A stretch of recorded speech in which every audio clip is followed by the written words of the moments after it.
Hi guys, Casper Reacts here, and today we're back with another UFC predictions video on the channel. Today, giving my predictions for UFC 325 Volkanovski versus Lopes 2. Now, last week's card went a bit 50-50 for us, to be fair. Most of the main card stuff we got completely correct, like fighter and prediction, but then got to the main event, pick Paddy Pimblett. Wasn't his night. I don't know what he was doing. Didn't Gaethje looked slow as well. Both of them just didn't look good. I mean, Arman and Elliott killed both of them.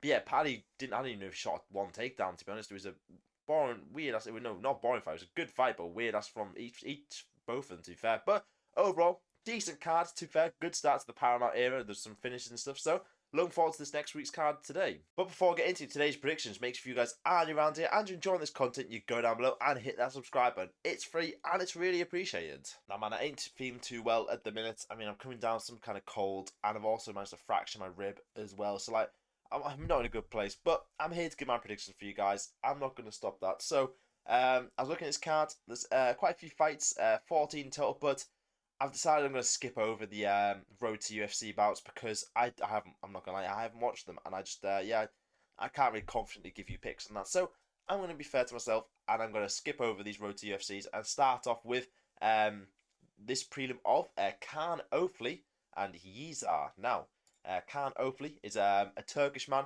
12-4 record and one. So he has one draw. To be fair, it's not the worst fight in the world. He was on the Ultimate Fighter, lost to Mauricio Santos in his first fight in the UFC, which was like the final of the Ultimate Fighter, and then lost a decision to Naimov. So two people that are expected to lose against. They're both pretty good. Did get a win over Ricardo Ramos in his last fight, which is impressive. To be fair, got the round one standing rear naked choke. So overall, hopefully, not a bad fighter. To be fair, Yizha on the other hand is the Chinese man, 26-5 record. So a lot of fights on his record. 29 years of age. He lost a submission. To be fair, he's got 14 in total, but did win his last fight in the UFC by KO. KO'd Weston Wilson in round one. Pretty impressive. To be fair, pretty sure was that on the Chinese card? I can't really remember, but it's a pretty good win. Before that, he lost a decision to Gabriel Santos, and then was in the road to UFC. He's been in the UFC. It's just he's been around a bit before, but yeah, he's not really beat anyone that great in his career, really. So I mean, take that what you will. He's fought a lot of people, but yeah, you can't really say he's got that many good wins. So honestly, this one's a toss-up, really. I'm not sure what the odds are saying, but I can see this one going either way, to be honest. Maybe a close fight, I'm not sure. But I'm going to back Yizha, to be fair, coming into this fight. I just feel he looked pretty good in his last fight. Obviously, he was against Weston Wilson. But I'm going to back Yizha to come in here and win by decision. Now, moving up the card again to Jonathan Micallef versus Oban Elliott. Now, this is a pretty exciting fight. I like this one. We have Micallef, 8-1, Australian man, 26 years of age. Came off the Contender Series in 2024. Got a win by round one submission. Then he beat Kevin Ducey in his first fight, but Ducey got cut or went to the PFL or something. So since then, he hasn't fought since, and he's now fighting Oban Elliott. But overall, he's got a good record, to be fair. He looks pretty good. Only one loss in his career. His opponent, Oban Elliott, the Welsh gangster, 12-3 record, 28 years of age, was on a pretty good run in the UFC. To be fair, I really liked him. Won 3 in a row. Won the Contender Series as well. Obviously, came from Cage Warriors. He was looking really good. Then came up short against Hyun Ko, or whoever you call him, in his last fight last year. And he just didn't look the same at all. He looked at a much worse version of himself. But or maybe Ko was just good. But made me doubt who I'm picking in this one, because usually I'd be right on Oban Elliott. I mean, I picked him in his last fight, let me down, so I'm worried he's going to let me down again here. So that's why I'm going to pick Micallef to win by decision. Honestly, I think this could be another close fight.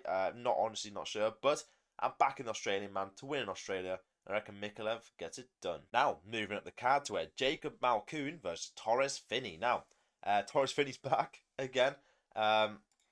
I mean, Dana probably hates this guy. I mean, he's 11-0, American man, 27 years of age. I mean, if you look at his record, he looks pretty good. I mean, 7 wins by KO, 1 win by submission. He's got 3 wins on the Contender Series. Very funny. I mean, has anyone done that before? Probably not. Then, yeah, winning the Contenders. First fight in the UFC, fights Robert Valentin.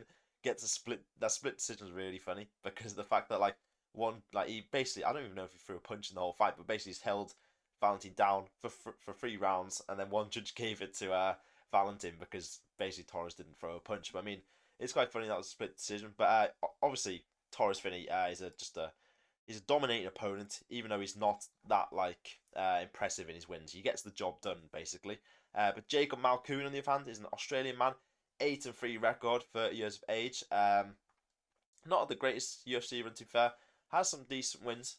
Just won in his last fight in 2020. He hasn't fought in 2024 to be fair, but beat Andre Petroski by a round 2 weird head collision where like Petroski KO'd himself going into the hip of Malkoun. That was weird. And then before that got KO'd by Brundage. So like I don't know if it was KO. He like illegally. It was illegal. I don't know what was going on, but lost to Cody. It was DQ loss, I think, something like that. Lost to Brendan Allen. Lost to Phil Hawes in the UFC. So overall, he's an average fighter, isn't he, Malkoun? He's got a few good wins. Lost a couple times as well. So I reckon this easy win for Torres Finney. This, I mean, I reckon now there's bonuses on the line, and he needs to put on a performance because like everyone hated him in his last fight. So I reckon Torres Finney's a lock here, and I reckon Finney gets the job done. I'm going to back him to get a KO here. I think I'm just being faithful. But yeah, backing Finney by KO. And now, next up on the card, we have Cam Rowston versus Cody Brundage. Now, Cam Rowston, I do like this man. Australian man, 13-3 record, 31 years of age. Coming from the Contender Series. He was actually been on there twice. Lost to Torres Finney, who we've just talked about. But then went away, came back, and then won by KO in the first round. And then won his first fight by KO in the UFC, beating Andre Petroski in the first round. So he's looked good. Has 7 wins by submission on his career, 5 wins by KO. So I mean, he could do it all really. Only had 1 decision win, so he loves a finish. Cody Brundage, on the other hand, is a very interesting fighter. I mean, he's an American man, 11-7 record now, 31 years of age. He's 5-6 in the UFC with 1 draw and 1 no contest. He's gone the full like rainbow thing on topology with like yellow, green, blue, red for all his different like fights. I mean, he's an interesting fighter. I've got to say, man. Lost a split decision in his last fight. Got an overturned draw against Abdul Malik. Got a KO against Marquez. No contest against Al Hassan. I mean, you never know what's going to happen in these fights. Because I mean, you got like that slam KO as well against like somebody, and yeah, you never really know what Cody Brundage is going to do. But one thing I think is going to happen is I think he's going to lose this fight. I don't know how he's going to lose it. That's up to fucking God knows. But I think Rowston is going to win, and I reckon he gets the KO. Now, moving up the card to Junior Tafa versus Billy Elekana. Now, Junior Tafa, man, what a fighter. What a fighter. The Australian man, 6-4 record, 29 years of age, 2-4 in the UFC, man. Like, both Tafa brothers are pretty bad, aren't they?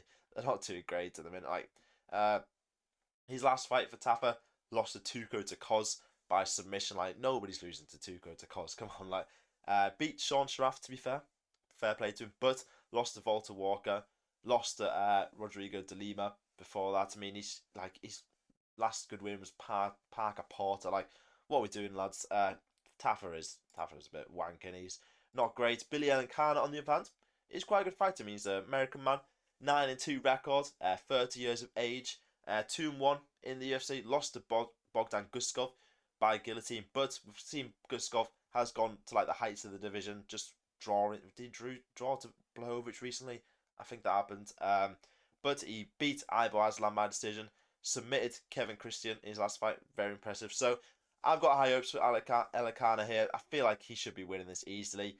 And I reckon Tafa got subbed in his last fight by Takos. He can get subbed again by Elekana. Now, we move up again to the main card now, I think. We have Quillin Salkilld versus Jamie Mullarkey. Now, the man who owns a bakery, or his parents own a bakery. I mean, that was a funny clip from last year. But he's an Australian man, 10-1 record, 26 years of age. I mean, he's pretty good.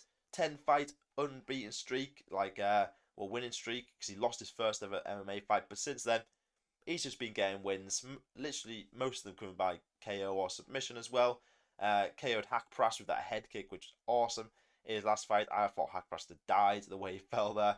KO'd Jubbly as well. Got the win over Ash Moose, Gage Young. I mean, he's a very good fighter. I do like Salkilld a lot. He's fighting Jamie Mullarkey, who's not the greatest fighter in the world. He's an Australian man, 18-8 record.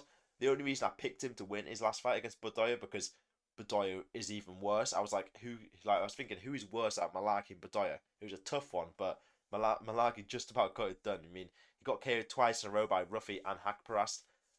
Beat McDessie before that. I mean, it's just he has a few decent wins in his UFC career, like Michael Johnson, Prado. But apart from that, I mean, he's been he's lost quite a few. To be fair, he's at 6-6 in total.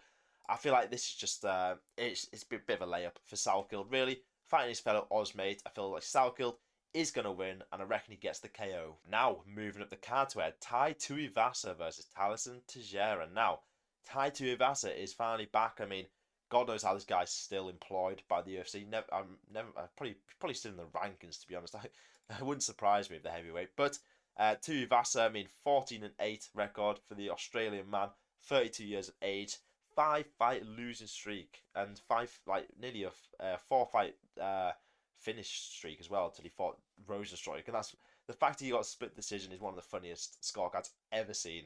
When I was watching it live. I mean, I'm pretty sure Tuivasa didn't win a round, and one judge scored him the fight, which is, I feel like they must have messed up. They must have been scoring the wrong box or something, because that was mental, or some dodgy, I don't know, gambling, betting. You don't want to know what's going on there. But yeah, that Rowston managed to get the win, but the split decision was crazy. I mean, last time Tuivasa's had a win was 2022. I mean, I don't even think I was watching MMA by then, which is mental. He's 8-8 in the UFC. I mean, yeah, he's back at least. He took like a year off, longer. So maybe he's improved in that time. Who knows? He might have lost some weight.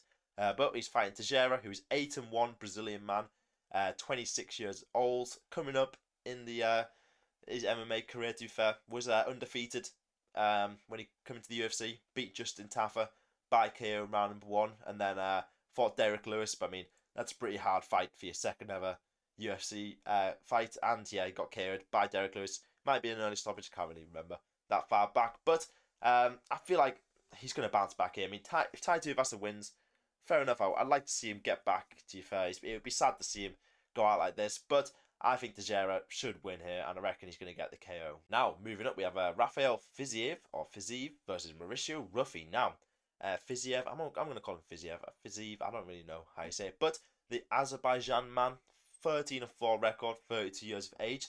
Honestly, I feel like he's a very good fighter. I mean, obviously his record, he had like 3 losses in a row between his wins in the UFC. But, I mean, if you look closer at it, I mean, 2 of them to Justin Gaethje. One was a majority decision, and we've seen how he's been close against Gaethje, to be fair. And we've seen Gaethje just beat Paddy last week. Gaethje's still top of the division, so losing to him twice isn't the worst thing in the world. Lost to Gamrot, leg injury as well. So bounced back and winning against Bahamondes in his last fight. Was meant to fight Charles as well. I think Fiziev is still top of the division, to be fair. He's a very good fighter. His opponent is Mauricio Ruffy, who is also a very good fighter. Did get project in his last fight, if you want to call it that. Was on a winning streak with some good wins, like with KO over Jamie Mullarkey, KO over King Green with that spinning head kick. That was awesome. And then kind of got shown up by Benoit Saint-Denis. Just couldn't stop the grappling and that. Benoit was on top and stuff. Managed to get his back. So yeah, might need to improve on that part of his game. But obviously we know how dangerous Ruffy is. So I feel we've got a banger on our hands here. There's a couple good fights, and this is one of them. I do look forward to it. But I feel I'm gonna have to back Fiziev to win here. I mean, I do feel like it's still a big jump for Ruffy. I mean, he's just lost to BSD, and now he's fighting Fiziev. So I feel like it's a jump. Fiziev's top of the division. I feel like Fiziev is going to get this job done. So I'm going to back Fiziev to win by decision. Now, moving up the card to the co-main event, Dan Hooker versus Benoit Saint-Denis. Now, this is a banger. Fireworks in the co-main event. Probably looking forward to this more than the main event, to be honest. But we have Dan Hooker, 35 years of age, 24 and 13 record, New Zealand native. Lost to Sarukian in his last fight. I mean, we all saw that coming, but the odds were crazy, I think, for that fight. But yeah, Armour put on a pretty good display there. Got the submission win, which is impressive, to be fair. Got a job done in style, but somehow still didn't get a title shot, and we had to watch Gaethje get another one, which is why are we watching Gaethje fight Ilya? That is gonna end really badly for Gaethje, but hey, it's gonna make for good viewing. But Hooker, I mean, he's a good fighter. We obviously know that. Getting on a bit too fair. Probably doesn't have that many years left, especially with his fight style. He loves to stand and bang. But he's fighting Benoit Saint-Denis, who's at 16-3, Frenchman, 30 years of age. We all know how good he is. I mean, he loves, this guy loves like a performance or a fight in the night and stuff. Beating Ruffy was impressive. A lot of people counting him out in that fight. He's on a 3-fight like finishing streak at the minute. I mean, obviously he had a bit of a hiccup in his career when he fought Dustin Poirier. That was impressive. Poirier knocking him out there. Then lost to Micallef. Don't know what happened there. But since then, KO'd Dariush very quickly. Got light work of him there. And yeah, I just feel like he's going to easily beat Dan Hooker here. When I say easily, I mean like he should be winning this. I'm not sure how. I feel like it's going to be a banger of a fight before Benoit wins. But I reckon Benoit can get the finish here.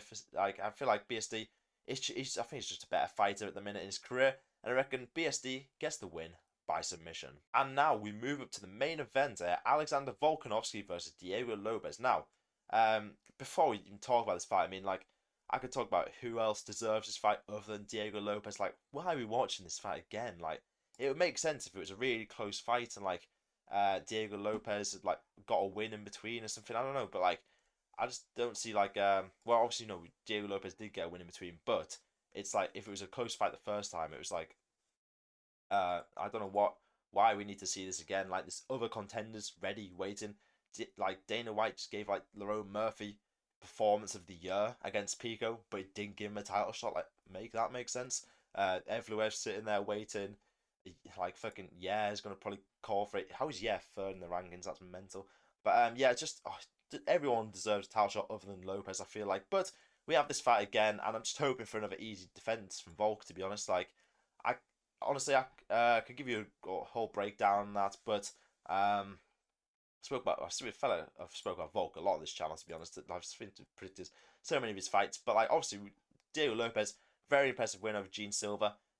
He was getting beat in that fight, but then came in that spinning elbow, got the lucky KO. You might call it lucky, but don't know. It was good KO, to be fair, and there is a chance that I am a bit scared of Volk here. I mean, there is a chance Volk catches him and puts Volk out cold. We know Volk might be getting a bit chinny nowadays. He did get like dropped as well in the first fight, but like, come on, Volk hasn't fought between like these two fights, so all he's had in his mind is the win over Lopes. He knows how to beat him once. I feel like he's going to beat him again. I feel like Volk will win by decision, but there's always a little thing in the back of your mind. It's Volk's getting older. Like every day since that fight, he has got older, so maybe he's got more chinny. Maybe we'll see Lopes get the title. Would be cool. Look, like, nothing against Lopes. Like, Lopes is a cool guy, but I just don't think he deserves this title shot. But I'm going to back Volkanovski to win by decision. So there we have it. There are my picks for UFC 325. Let me know down in the comments if you agree or disagree with any of my picks. And that's all for today's video. If you guys enjoyed me, leave a like, hit the subscribe button, and I'll see you guys next time. Goodbye.